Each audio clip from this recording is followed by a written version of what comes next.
Bonjour, c'est Ursule encore. On est le 22 septembre 2025.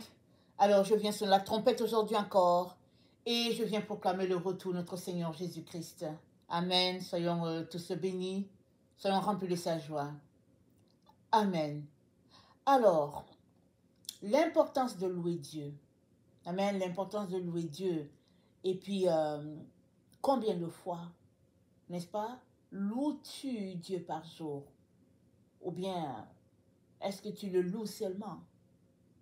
Parce que la louange, n'est-ce pas, est une partie très importante de notre culte à Dieu, de notre, n'est-ce pas, dévotion à notre Seigneur.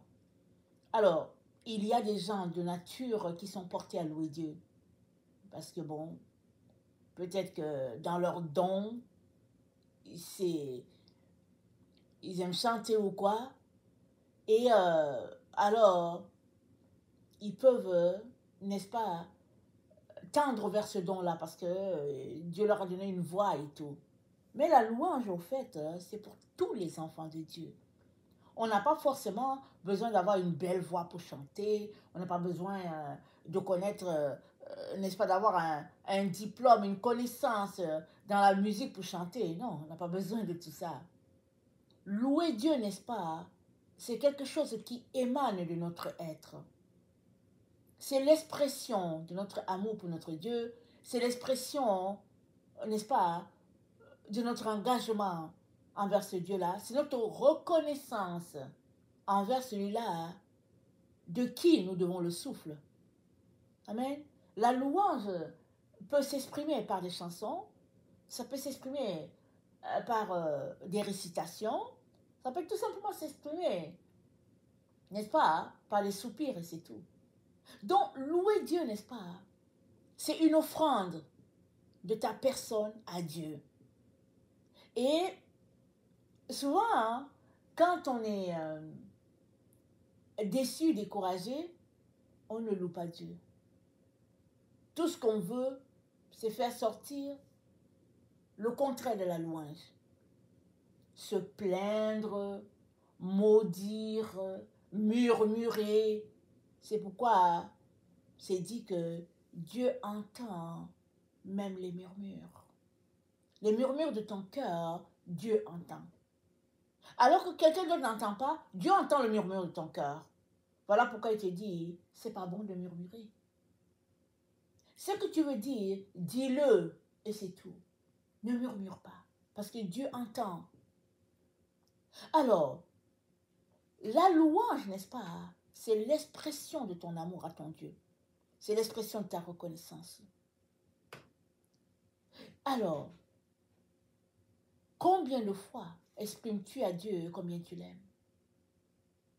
Pour certaines personnes, la communion avec Dieu, c'est limite à venir s'asseoir, lire la parole de Dieu.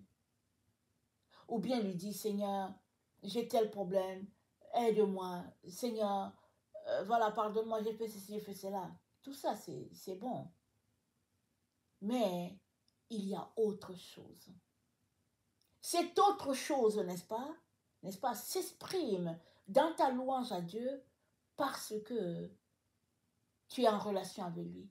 Tu l'aimes. Tu tiens par le fait qu'il est ton tout. Et il n'y a rien d'autre que tu puisses faire sans lui. Voilà pourquoi c'est très important de louer Dieu. Alors la louange, n'est-ce pas, c'est une expression qui vient par elle-même souvent. On n'a pas besoin de quelque chose pour la déclencher parce qu'elle vient d'elle-même. Quand on est joyeux, c'est dit que personne ne peut, n'est-ce pas, arrêter un cœur joyeux. Le cœur joyeux, il s'exprime, il est joyeux. Souvent, on est joyeux, on va prendre le téléphone, on va appeler telle personne pour dire, tu sais quoi, voilà ce qui s'est passé, tal. Mais au fait, la louange doit être à Dieu d'abord.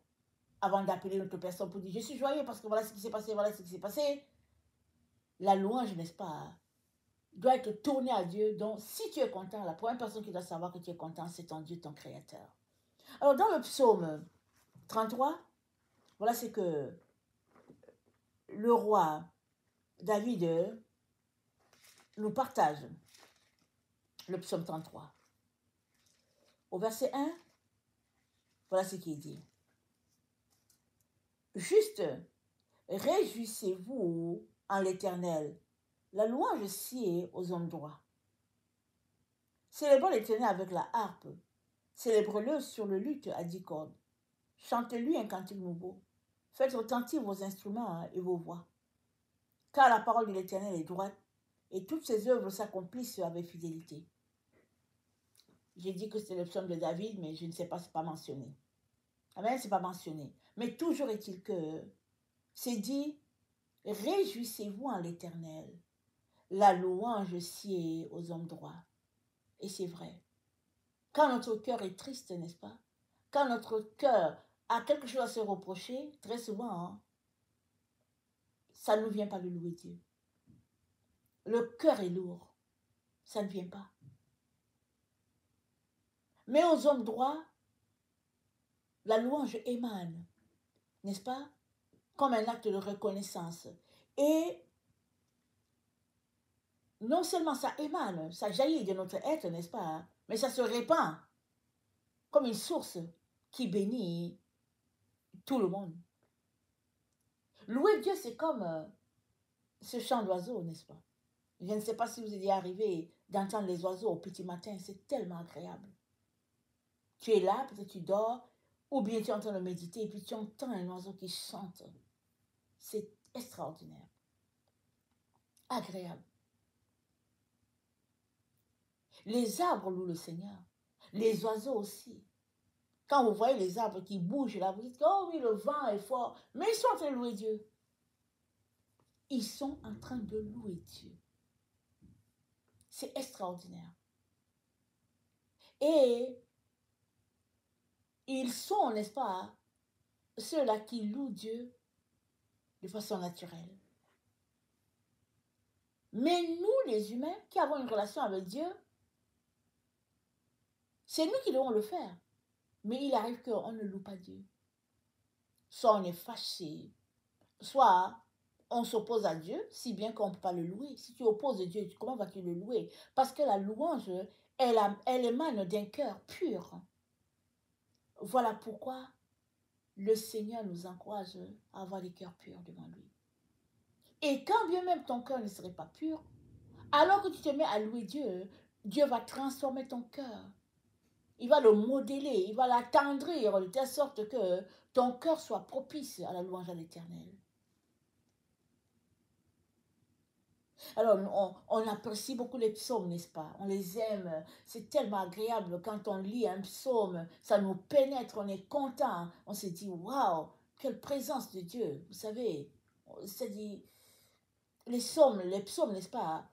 C'est inspiré par le Saint-Esprit. On peut comprendre combien David a reçu une bonne dose d'esprit, n'est-ce pas? Le jour où Samuel est allé chez eux. Et la plupart des psaumes, on ne les voit pas ici, ils sont chantés. La plupart, ils sont chantés. Nous, on les lit, on lit les psaumes. Mais David, n'est-ce pas, il avait un instrument de musique. Il les jouait. Les psaumes sont des louanges à l'Éternel. C'est des chansons, c'est des louanges, c'est les expressions du cœur de David à l'Éternel. Mais est-ce que vous savez que toi aussi, tu peux exprimer ta louange à Dieu? Le nom, ça ne sera pas peut-être psaume, ça sera peut-être chanson à l'Éternel. Ou bien tu peux aussi dire les psaumes à l'Éternel, c'est toi. Nous bénéficions tant de la louange de David à Dieu, ou bien la louange du groupe Asaph à Dieu. Quand on regarde, on se dit, ah, c'est si agréable. Mais toi aussi, tu peux, tous les jours, adresser des psaumes à Dieu qui émanent de ta propre personne. Combien Dieu serait, n'est-ce pas, agréablement, n'est-ce pas, béni de t'entendre. Alors, dans le psaume 77, regardons un peu ce que le Seigneur a pour nous dans ce psaume-là, par rapport à la louange. Le psaume 97, pardon, le psaume 77, le verset 6. Le psaume 7, le verset 6. Je pense aux jours anciens, aux années d'autrefois. Je pense à mes cantiques pendant la nuit. Je fais des réflexions au-dedans de mon cœur et mon esprit médite. Le Seigneur rejetterait-il pour toujours? Ne serait-il pas favorable? Ne serait-il plus favorable? Sa bonté est-elle à jamais épuisée? Sa parole est-elle anéantie pour l'éternité? Dieu a-t-il oublié d'avoir compassion? A-t-il dans sa colère retiré sa miséricorde? Je dis, ce qui fait ma souffrance, c'est que la droite du Très-Haut n'est plus la même. Je rappellerai les œuvres de l'Éternel, car je me souviens de tes merveilles d'autrefois.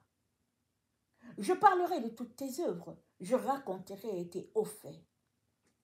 Amen. Alors ici, c'est le psaume d'Asaph. Alors, est-ce qu'il y avait une situation qui avait mis une distance entre Dieu et puis eux? Est-ce qu'il y a quelque chose qui s'était passé qui fait qu'ils ne sentent plus la présence de Dieu comme d'habitude? Ça nous arrive à tous, n'est-ce pas? Il arrive que tu viens souvent dans la présence de Dieu et puis au lieu de sentir la présence de Dieu, il n'y a rien, tu ne sens rien. Et souvent tu pourrais penser que c'est parce que tu as fait un péché, tu as une faute et tout. Si c'est parce que tu as un péché, confesse-le. Amen, confesse-le à Dieu. La Bible dit Dieu est fidèle pour nous pardonner, pour nous purifier.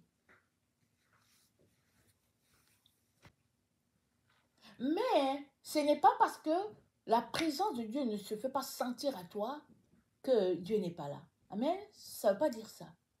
Mais ici, le psaume qu'on vient de lire, n'est-ce pas? L'auteur pense à ses jours anciens, aux années d'autrefois. N'est-ce pas? Ça dit, il pense à ce bon temps-là qu'il avait avec le Seigneur. Est-ce que c'est lui qui s'est refroidi? Ou bien est-ce que c'est plutôt ces dieux, n'est-ce pas, qui semblent lointains? Vous savez, Dieu aime jouer à cache-cache avec ses enfants. Et Dieu dit, cherchez-moi. Et tu te mets à le chercher et puis lui, il se cache. Il dit, cherchez-moi, tu le cherches et puis il se cache.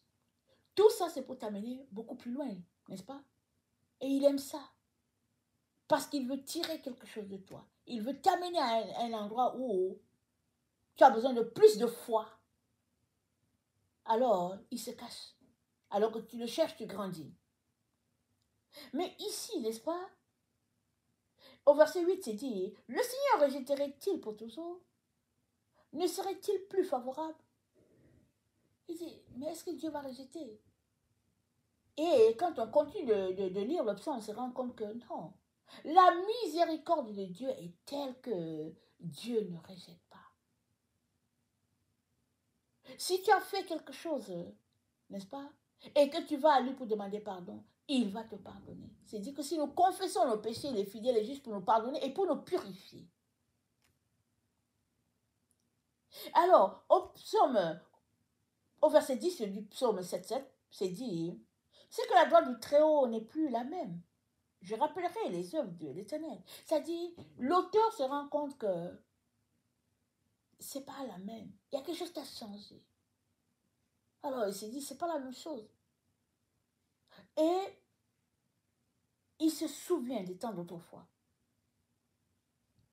Il se souvient de comment c'était bien, n'est-ce pas, cette relation entre Dieu et lui. Et il se met finalement à louer Dieu.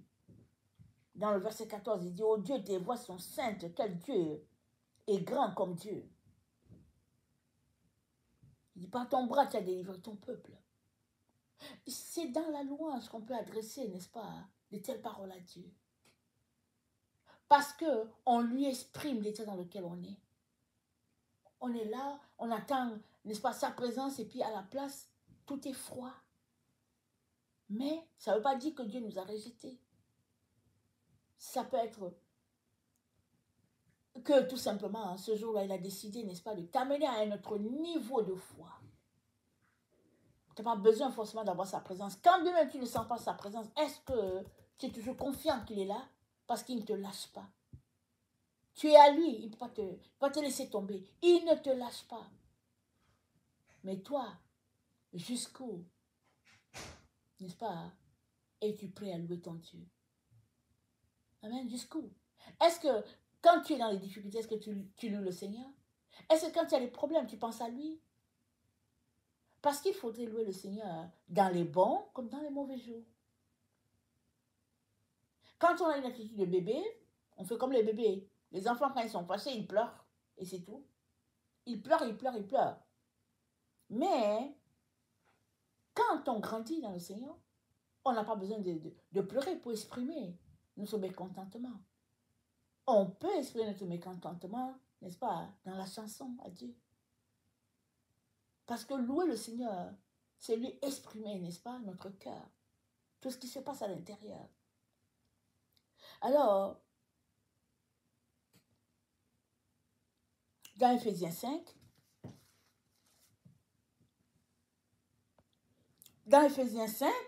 au verset 15, c'est dit, « Soyez vraiment attentifs à votre manière de vivre.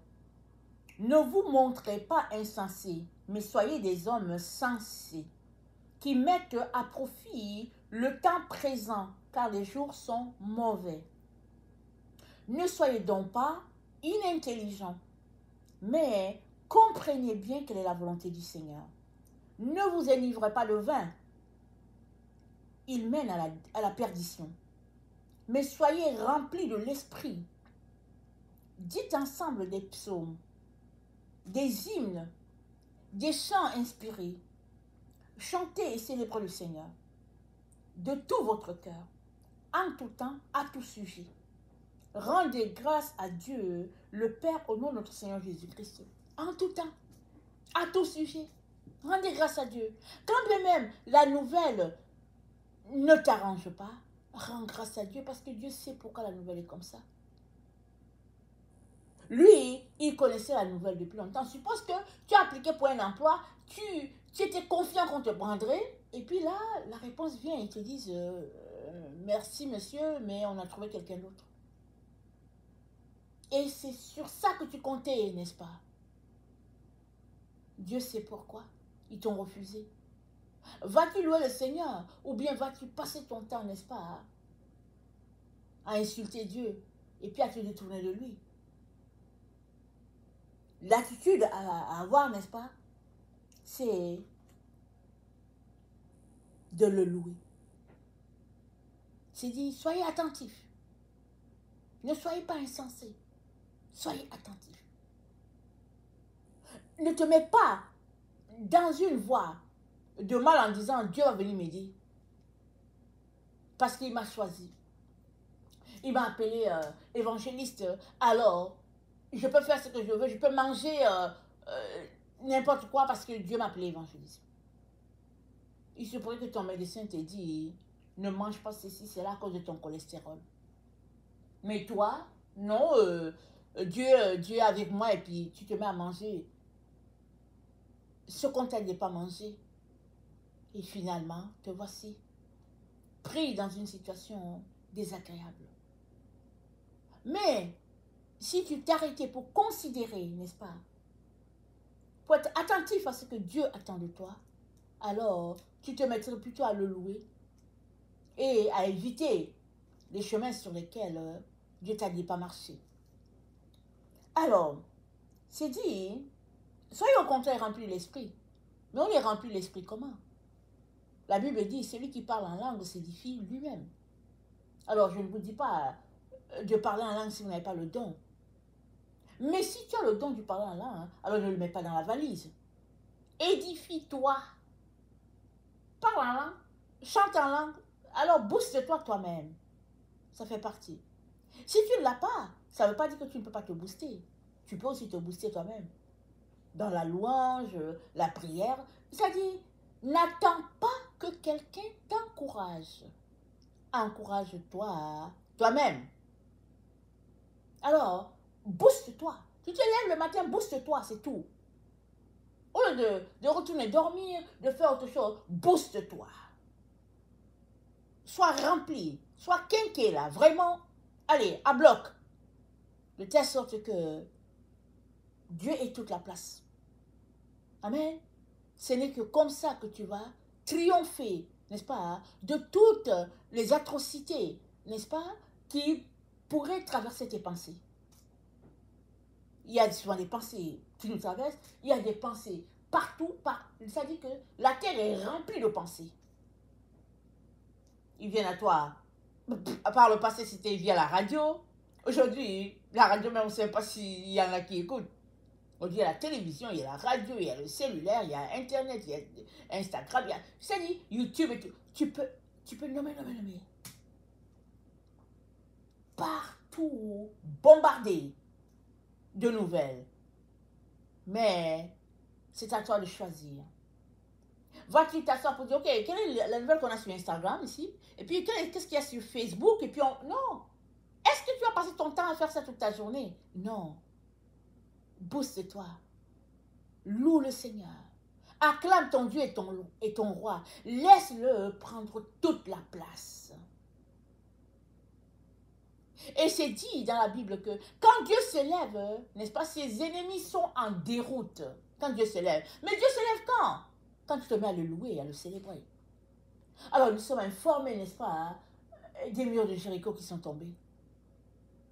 Alors Dieu a dit à Israël qu'il allait être avec eux et qu'ils allaient prendre toutes les contrées. Ils les allaient conquérir et puis prendre toutes les contrées. À chaque combat, Dieu leur disait comment faire. Quand la bataille de Jéricho est arrivée, Dieu leur a dit, ben voilà, vous allez marcher 7 fois. Et la septième fois, vous allez pousser des cris, n'est-ce pas, de joie ou de triomphe, voilà. Et les murs vont s'écrouler. Alors, de notre temps, on peut dire comment? On peut dire les murs vont s'écrouler comment? Mais c'est les consignes que Dieu avait données à Israël pour Jéricho. Ils sont levés de bon matin, ils sont allés, ils ont fait le tour de la ville une fois, ils sont revenus s'asseoir. Le deuxième jour, ils ont fait la ville 2 fois, ils sont revenus s'asseoir. Etc. Jusqu'à ce que, quand c'est venu, n'est-ce pas, pour la 7e fois, ils ont poussé des cris, les murs sont tombés. Il paraît que les murs de Jéricho, ce n'était pas n'importe quel mur. Rahab a dit à Israël, la terreur a saisi les gens du pays. La terreur les a saisis à cause des nouvelles que nous avons entendues de vous, à cause de votre Dieu qui est puissant. Donc, c'est Dieu lui-même qui a fait tomber les murs alors que le peuple de Dieu louait l'Éternel. Dieu lui-même. Alors, qu'est-ce que ce passage est en train de nous dire? Ce passage est en train de nous dire que quand on loue le Seigneur, les ennemis de Dieu sont en déroute. On devrait donc louer le Seigneur tout le temps.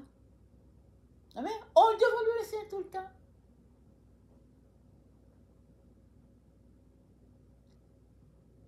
Quand on loue le Seigneur, il y a plusieurs personnes qui se joignent à nous. Souvent, on ne le réalise pas. Souvent, il y a les anges. Souvent, il y a les saints d'autrefois qui sont partis. Ils viennent aussi. Ils viennent aussi. Ça dépend de qui Dieu envoie, mais ils sont là aussi. C'est l'ambiance, c'est la joie. Parce qu'on entend louer le Seigneur. Et Apocalypse, n'est-ce pas, 4 nous le confirme. On dit dans Apocalypse 4. Et regardons qu'est-ce que le Seigneur nous dit.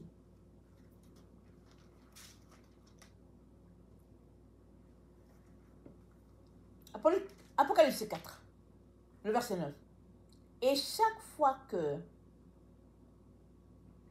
les animaux rendent des gloires, honneur et actions de grâce à celui qui siège sur le trône, aux vivants pour les siècles des siècles, les 24 anciens se prosternent devant celui qui règne sur le trône. Ils adoraient le vivant pour les siècles des siècles et jetaient leur couronne devant le trône en disant, tu es digne, Seigneur notre Dieu, de recevoir la gloire, l'honneur, la puissance, car c'est toi qui créas toutes choses, tu as voulu qu'elles soient et qu'elles furent créées. Donc, quand on se met à louer le Seigneur, n'est-ce pas, tout le monde est en adoration. C'est-à-dire que par ta louange, tu peux faire descendre le ciel chez toi, sans que tu le saches forcément. Alors que tu loues le Seigneur, ben, au ciel, ils se mettent aussi à louer, ils prennent la même chanson, ils louent avec toi, et puis les autres viennent vous joindre. Puis ben voilà, c'est la fête. Voilà, n'est-ce pas, les miracles de la louange. Mais on néglige souvent ça. On est ignorant souvent de ça. On est trop pris par nos problèmes de la terre. On n'a pas de place pour Dieu. Si bien qu'on passe à côté de toutes ces bénédictions que Dieu a mis en réserve pour nous. Juste dans la louange. Juste dans la parole de Dieu.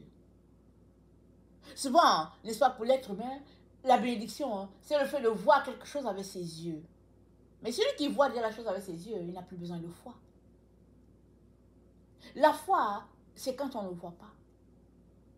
Alors que tu loues le Seigneur, tu as foi que Dieu agrée ta louange. Tu as foi, n'est-ce pas, que ta louange sied au cœur de ton Père. Et tu vas voir ça dans ta vie de tous les jours.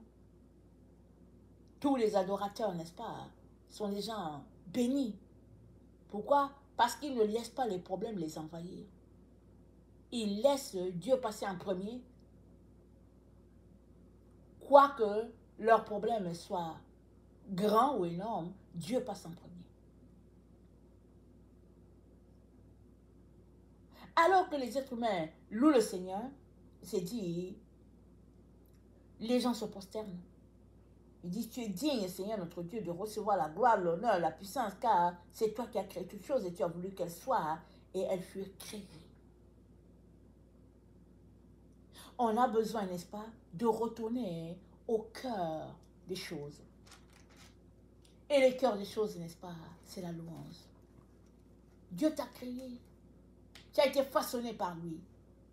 Tu as été modélé. Il t'a désiré. Il a voulu, n'est-ce pas, que tu vives. Et il t'a envoyé sur la terre dans un temps comme celui-là. Même si toi, tu ne comprends pas ce qui t'arrive, même si tu penses que ta vie, n'est-ce pas, n'est que désarroi, c'est toi qui le penses. La vérité est que ta vie est succès. Ta vie est remplie, n'est-ce pas, de gloire divine. Et la communication de ce constat te viendra seulement alors que toi, tu loues le Seigneur. Alors que tu fais de ta vie une vie de louange à Dieu, n'est-ce pas, tu viens asseoir ta confiance en l'Éternel. Et pendant que les problèmes de la vie veulent venir te brouiller ton chemin, la louange que tu fais à Dieu dégage, n'est-ce pas? Dégage tous ces problèmes-là et fait que tu te tiens là, célébrant Dieu, quand bien même ton problème est encore là. C'est ça que la louange fait. La louange te donne de transcender, n'est-ce pas, certaines choses. Et